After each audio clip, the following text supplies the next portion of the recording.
காவியா தாரா YouTube சேனலை subscribe செய்யுங்கள். Bell பட்டனை ஆல் கிளிக் பண்ணுங்கள். நாங்கள் போடும் அனைத்து வீடியோக்களும் உங்களுக்கு உடனே வந்து சேரும். 8 திருவிளக்கு பூஜை. வணக்கம் என் அன்பான ஆன்மீக நண்பர்களே. இன்று நம் வாழ்க்கையை மாற்றும் ஒரு மிக வல்லமை கொண்ட பூஜையை பற்றி நான் சொல்லப் போகிறேன். 108 திருவிளக்கு பூஜை.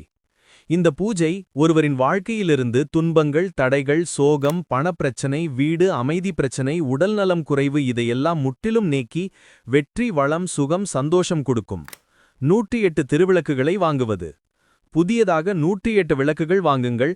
அதை ஒரு தூய்மையான நீரில் போட்டு கழுவி எடுத்துக்கொள்ளுங்கள். நேரம் அதிகாலை 4:30 முதல் 6 மணி இடையே செய்யுங்கள். அந்த நேரம் பிரம்ம முகூர்த்த நேரம் என்பதால் தெய்வீக சக்தி மிக அதிகமாக வேலை செய்யும் நேரம். இடம் உங்கள் வீட்டில் உள்ள பூஜை அறையில்.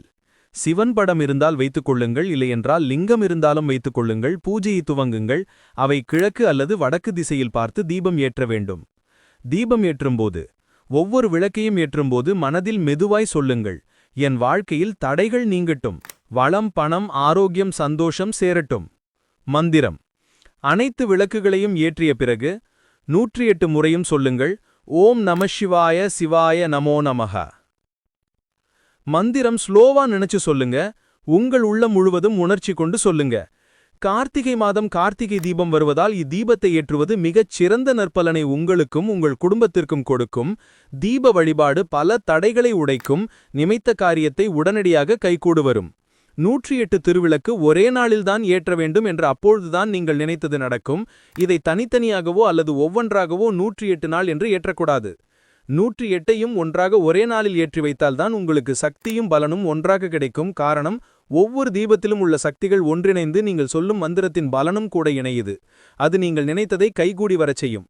அதனால் இதை ஒரே நாள் மட்டும் செய்தால் போதும். தீபம் ஏற்றிய பின் அத்தீபத்தை கவனியுங்கள், எப்படி எரிகிறது என்று. காற்றடித்து சாய்வது போல் தெரிந்தால் உங்கள் எதிரிகள் சாய்ந்து போகிறார்கள் என்று அர்த்தம். திடீரென்று உயர்ந்து எரிந்தால் உங்கள் வாழ்வில் ஏற்றம் வரப்போகிறது என்று அர்த்தம். எரியும் விளக்கில் திடீரென்று சத்தம் விளக்கு திரியில் ஏற்பட்டால் நீங்கள் கேட்டது கடவுளுக்கு கேட்கப்பட்டது என்று பொருள். அதனால் இப்பூச்சையை மிக கவனமாக செய்யுங்கள். நினைத்தது கைகூடும். அண்ணாமலையாரின் அருள் உங்கள் வீட்டுக்கு ஜோதியாய் வந்து சேரும். பிரார்த்தனை கண்களை மூடி 2 நிமிடம் அமைதியாக அமருங்கள். உங்களுக்கு வேண்டும் ஆசையை மனதில் விஷுவலைஸ் செய்யுங்கள். வேலை, பணம், வீடு, ஆரோக்கியம், எக்ஸாம், பிசினஸ் எது வேண்டுமானாலும் செய்யலாம். கடவுளிடம் சொல்லுங்கள், நான் நம்பிக்கையுடன் கேட்டேன், நீ தருவாய் என்ற நம்பிக்கை எனக்கு இருக்கிறது. சிறிது நேரம் பிரார்த்தனை செய்து மனதார வேண்டியதை அனைத்துமே கேட்டு உங்கள் ஆசையை நிறைவேற்றிக் கொள்ளுங்கள். பிரசாதமாய் வைத்த உணவுகளை, அதாவது பிரசாதம் என்றால் முடிந்ததை செய்து கொள்ளுங்கள். அப்படி எதுவும் முடியவில்லை என்றால் எந்த பிரச்சனையும் இல்லை. காய்ச்சிய பால் வைத்தால் போதும்.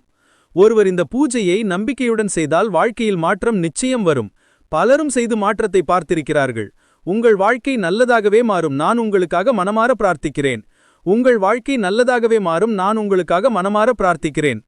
இந்த வீடியோ மற்றவருக்கும் பயன்பட வேண்டும் என்பதால் உங்கள் உற்றார் உறவினர் அனைவருக்கும் இந்த வீடியோவை ஷேர் செய்யவும். உங்கள் ஆசை கண்டிப்பாக நிறைவேறும். கமெண்டில் ஓம் நமசிவாய என்று ஒருமுறை எழுதுங்கள். வாழ்க வளமுடன் வாழ்க.